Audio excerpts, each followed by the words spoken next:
I will definitely suggest to go ahead with Tomar for any interior solution, whether it's from scratch അല്ലെങ്കിൽ പിന്നെ നമ്മൾ എക്സിസ്റ്റിങ്ങിൻ്റെ മുകളിൽ ചെയ്യുകയാണെങ്കിലും go ahead with Tomar.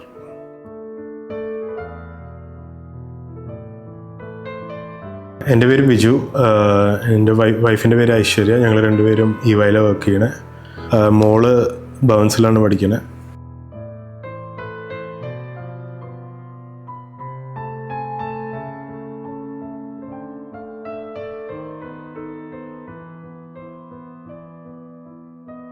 നമ്മൾ ആദ്യം വീടിൻ്റെ ഇൻറ്റീരിയറിന് വേണ്ടിയിട്ട് കുറേ പേരെ നോക്കിയിട്ടുണ്ടായിരുന്നു, അപ്രോച്ച് ചെയ്തിട്ടുണ്ടായിരുന്നു കുറേ ഇൻറ്റീരിയർ ഫേംസിനെ.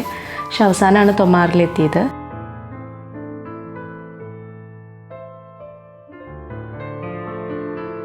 അപ്പോൾ ആക്ച്വലി ഞങ്ങൾ ഈ വീട് വാങ്ങിയപ്പോൾ ഇതിൻ്റെ ഉള്ളിൽ ബേസിക് ഇൻറ്റീരിയേഴ്സ് വെച്ചിട്ടുണ്ടായിരുന്നു. അപ്പോൾ ഞങ്ങൾ ബേസിക്കലി അന്വേഷിക്കുന്നത് ഒരു company that will help us in enhancing our existing interior.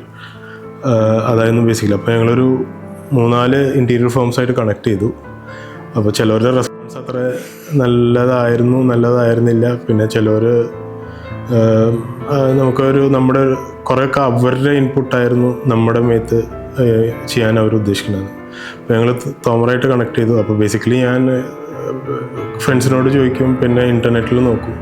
അപ്പോൾ എല്ലാം കൂടി നോക്കി പിന്നെ കണക്ട് ചെയ്തിട്ട് നമുക്കൊരു സെയിം വൈബിന് കിട്ടുന്ന ആൾക്കാരാണ് ബേസിക്കലി ഞാൻ നോക്കണത്. അപ്പോൾ തൊമാറായിട്ട് കണക്ട് ചെയ്തപ്പോൾ അവർ കുറച്ചുകൂടി അപ്രോച്ചബിളായിരുന്നു. നമ്മൾ പറയുന്ന ഐഡിയാസ് ഇംപ്ലിമെൻ്റ് ചെയ്യാൻ അവർ റെഡിയായിരുന്നു. റദർ ദാൻ അവരുടെ മാത്രം എനിക്ക് വലിയ താല്പര്യം ഉണ്ടായിരുന്നില്ല. നമുക്ക് എന്തുണ്ടായിരുന്നെങ്കിലും നമ്മൾ ഇപ്പോൾ അവരുടെ അടുത്ത് through message or through calls അവരെ അപ്രോച്ച് ചെയ്യാൻ ശ്രമിക്കുമ്പോൾ ഒരു വളരെയധികം പ്രോംപ്റ്റാണ്. എല്ലാത്തിനും അപ്പോൾ തന്നെ വന്ന് എല്ലാം സെറ്റപ്പൊക്കെ ചെയ്ത് തരുമായിരുന്നു. അപ്പോൾ വളരെ നല്ലൊരു എക്സ്പീരിയൻസ് ആയിരുന്നു തൊമാറായിട്ട്. ഞാനായാലും വൈഫായാലും ഞങ്ങൾ സംസാരിച്ചപ്പോൾ ഞങ്ങൾക്ക് ഞങ്ങളുടേതായൊരു സ്പേസ് തന്നു, ഞങ്ങളുടേതായൊരു ആലോചിക്കാനുള്ള സമയം തന്നു. മറ്റുള്ളവരിങ്ങനെ കോൾ ചെയ്തുകൊണ്ടിരിക്കുമ്പോൾ ഇവർ ഒരു ഇടപെട്ട് മീൻസ് അവർ ഭയങ്കര നമുക്കൊരു റിലാക്സേഷൻ തരുന്ന രീതിയിലായിരുന്നു അവരുടെ കമ്മ്യൂണിക്കേഷൻ. തൊമാറിൻ്റെ പ്രോസസ്സും അവർ കറക്റ്റായിട്ട് എക്സ്പ്ലെയിൻ ചെയ്തു. അതായത് ഫസ്റ്റ് ഇപ്പോൾ പല ഇൻറ്റീരിയേഴ്സും ഇപ്പോൾ ഇൻറ്റീരിയർ ഫേമും നമ്മളോട് പറഞ്ഞു വെച്ചാൽ അവർ 3D എടുക്കില്ല, കാരണം ഇത് സ്ക്രാച്ച് നല്ല വർക്ക് ചെയ്യണം. പക്ഷേ തൊമാർ അവർ നമ്മൾ പ്രോമിസ് ചെയ്തത് എന്താ വെച്ചാൽ എന്താണോ എക്സിസ്റ്റിംഗ് ഇൻറ്റീരിയർ അത് അവർ ഉൾക്കൊള്ളി, പ്ലസ് അവർ ചെയ്യുന്ന ഇൻറ്റീരിയർ വർക്ക് അത് രണ്ടും കൂടി അവർ 3D ആയിട്ട് നമ്മുടെ കയ്യിൽ നിന്നുള്ള കൺഫർമേഷൻ കഴിഞ്ഞിട്ട് അവർ പ്രൊസീഡ് ചെയ്യുള്ളൂ മുന്നോട്ട്. അപ്പോൾ അതൊക്കെ വളരെ ട്രാൻസ്പെറൻ്റ് ആയിരുന്നു. പിന്നെ നമ്മൾ മൾട്ടിപ്പിൾ സെഷൻ, ഇപ്പോൾ ഞാനും എൻ്റെ വൈഫായാലും ഞങ്ങൾ മൾട്ടിപ്പിൾ പ്രാവശ്യം അവിടെ പോയി. അവർ നമ്മുടെ വീട്ടിലേക്ക് വന്നു. വൺസ് നമ്മൾ ഫൈനലൈസ്, അതായത് ഇപ്പോൾ ഇനീഷ്യൽ ഡ്രാഫ്റ്റ് വന്നു, മേ ബി നമുക്ക് നമ്മുടെ സജഷൻസ് പറഞ്ഞു. അവർ നമ്മൾ പറഞ്ഞ സജഷൻസിനനുസരിച്ച് ഇൻപുട്ട് എടുത്തു. ആ ഫീഡ്ബാക്കൊക്കെ അതിൽ ഇംപ്ലിമെൻറ്റ് ചെയ്തിട്ട് എത്രയും പെട്ടെന്ന് അവർ നമുക്ക് അതിൻ്റെ 3D വേർഷൻ, ഇപ്പോൾ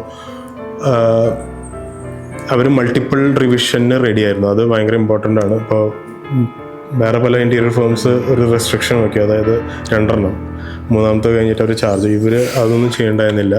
നമ്മൾ ഫൈനലൈസ് ചെയ്യണ വരെ നമ്മൾ പറഞ്ഞ കോസ്റ്റിൻ്റെ ഉള്ളിൽ തന്നെ അവർ റിവൈസ് ചെയ്യാൻ റെഡിയായിരുന്നു. വീടിനെ കുറിച്ച് പറയുകയാണെങ്കിൽ അവർ വളരെ നമുക്ക് കുറച്ച് മിനിമലിസ്റ്റിക് ആയിരുന്നു നമുക്ക് തീം വേണ്ടിയിരുന്നത്. ഭയങ്കര ഗോഡിയായിട്ട് എല്ലാവരുടെയും അങ്ങനെ വേണ്ടിയിരുന്നില്ല. അപ്പോൾ അത് നമ്മൾ ഓൾറെഡി പറഞ്ഞിട്ടുണ്ടായിരുന്നു. അപ്പോൾ അവർ നമുക്ക് കുറേ ഡിസൈൻസും അതെല്ലാം സെലക്ട് ചെയ്യാൻ തന്നിട്ടുണ്ടായിരുന്നു. ആൻഡ് അതിൽ നിന്നാണ് നമ്മളിതൊക്കെ സെലക്ട് ചെയ്ത്. എൻ്റെ ഏറ്റവും ഇവിടെ ഇഷ്ടപ്പെട്ടൊരു സ്പോട്ട് എന്ന് വെച്ചാൽ ഇതാണ്. ഇവിടെ ഈ ഒരു പ്ലാന്റ് ബേസ്ഡ് ഒരു ഗ്രീനറി നമുക്ക് വേണം എന്നുണ്ടായിരുന്നു. അപ്പോൾ അത് അവർ ഞങ്ങൾക്ക് ഇഷ്ടം പോലെ തന്നെ അവർ സെറ്റപ്പ് ചെയ്ത് തന്നു. പിന്നെ ബാക്കിലത്തെ ലൂവേഴ്സ് ആണെങ്കിലും എല്ലാം നല്ലൊരു ഐഡിയ ആയിരുന്നു അവരുടെ. അതുപോലെ തന്നെ മുകളിൽ അവരൊരു ലൈബ്രറി സെറ്റപ്പ് ചെയ്തിട്ടുണ്ട്. ലൈബ്രറി ആൻഡ് അക്കോമ്പനിയിങ് സ്പേസ് സെറ്റപ്പ് ചെയ്തിട്ടുണ്ട്. അതും വളരെ നന്നായിട്ട് ചെയ്തിട്ടുണ്ട്. പിന്നെ നമ്മൾ ഉണ്ടാക്കുന്ന 3D നമ്മുടെ എക്സിസ്റ്റിംഗ് ഇൻറ്റീരിയറായിട്ട് നന്നായിട്ട് ചേർന്ന് പോകുന്നുണ്ടായിരുന്നു. അപ്പോൾ അത് വളരെ ഇമ്പോർട്ടൻ്റ് ആയിരുന്നു. കാരണം നമ്മൾ സ്ക്രാച്ചിൽ നിന്നല്ല തുടങ്ങണം.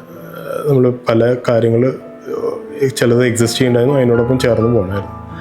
പിന്നെ ഇതിലെ ഡിസൈനറായാലും പിന്നെ നമ്മുടെ ഓണർ ജോമോനായാലും അവർ വളരെ കോപ്പറേറ്റീവ് ആയിരുന്നു. ഇപ്പോൾ ഡെഫിനറ്റ്ലി നമ്മൾ പല മീൻസ് ഓണസ്റ്റ് കോൺവെർസേഷൻ ആയിരിക്കും. പക്ഷെ ചെറിയ തർക്കങ്ങളും ഉണ്ടാവും, അത് എല്ലാ ഇതിലും ഉണ്ടാവും. പക്ഷേ നമ്മൾ അത് ഇപ്പോൾ നമ്മളൊരു കാര്യം പറയുമ്പോൾ അവരത് പറ്റില്ല എന്ന് ഒരിക്കലും പറഞ്ഞിട്ടില്ല. അവർ ആ ഫീഡ്ബാക്ക് എടുത്തിട്ട് അവരെ കൊണ്ട് മാക്സിമം ചെയ്യാൻ പറ്റുന്ന രീതിയിൽ അവർ ഔട്ട്പുട്ട് ചെയ്തു തരുന്നതായിരുന്നു. പിന്നെ നമ്മൾ എല്ലാം പ്രോഡക്റ്റ്സ് അവർ കൊണ്ടുവന്നു ഇറക്കി, ഓൺ ടൈം ആയിരുന്നു. പേയ്മെൻ്റ് ആണെങ്കിലും നമ്മൾ കറക്റ്റായിട്ട് കൊടുത്തായിരുന്നു. അപ്പോൾ പേയ്മെൻറ്റ് ചെയ്ത് ആ സമയത്ത് തന്നെ അവർ സാധനം ഇറക്കി. അവരുടെ വർക്കേഴ്സ് വന്നു, അവർക്കൊരു സൂപ്പർവൈസർ ഉണ്ടായിരുന്നു. അപ്പോൾ ഓരോ ചെയ്യണ കാര്യങ്ങൾ അവരുടെ സൂപ്പർവൈസർ അത് നോക്കും. പിന്നെ പ്ലസ് നമ്മൾ ഈവനിങ് ആകുമ്പോൾ ഞാനും എൻ്റെ വൈഫും പോയി നോക്കും. അപ്പോൾ ഇപ്പോൾ എന്തെങ്കിലും ചെറിയ കുറവോ കൂടുതലുണ്ടെങ്കിലും അവർ അത് ചിലപ്പോൾ ചില മെഷർമെൻറ്റ് അങ്ങോട്ടും ഇങ്ങോട്ടും ആവും. അപ്പോൾ അവരത് ചേഞ്ചും വരുത്തി അവർ മുന്നോട്ട് കറക്റ്റായിട്ട് പോയായിരുന്നു. നമ്മൾ ഹൗസ് വാമിങ് റീസെൻ്റ്ലി നടത്തി. അപ്പോൾ അതിൽ വളരെ നല്ല ഫീഡ്ബാക്ക് ആയിരുന്നു. അപ്പോൾ അത് ഞാൻ ജോമോനെ വിളിച്ച് പറഞ്ഞായിരുന്നു. ഈവൻ ഈ വർക്ക് ചെയ്ത് കഴിഞ്ഞിട്ടുള്ള വേസ്റ്റുകൾ, അത് കൊച്ചിയിൽ വേസ്റ്റ് മാനേജ്മെൻറ്റ് ഭയങ്കര ഡിഫിക്കൽട്ടാണ്, എല്ലാവർക്കും അറിയാം. അപ്പോൾ ഈവൻ അതുവരെ അവർ ക്ലിയറായിട്ട് അവർ കൊണ്ടുവന്ന ഈച്ച് ആൻഡ് എവറിത്തിങ് അവർ തിരിച്ചു കൊണ്ടുപോയി അതിൻ്റെ പ്ലാസ്റ്റിക് ആയാലും എല്ലാം അവർ ക്ലിയറാക്കി. അതൊക്കെ വളരെ, അതും വിത്തിൻ കോസ്റ്റ് ആയിരുന്നു. അതിന് എക്സ്ട്രാ ഒന്നും അവർ വാങ്ങിയിട്ടില്ല. നമുക്ക് കിട്ടിയ ഫീഡ്ബാക്ക് എസ്പെഷ്യലി ഈ വാൾപേപ്പറും പിന്നെ നമ്മുടെ ബെഡും പിന്നെ ആ കളർ തീമാണ് കുറേ പേർക്ക് ഇഷ്ടമായത്. നമ്മൾ ബേജ് കളർ, ഒരു സൈലൻ്റ് ആൻഡ് കാം ഒരു ഫീൽ എല്ലാവർക്കും കിട്ടുന്നുണ്ടെന്ന് പറഞ്ഞു.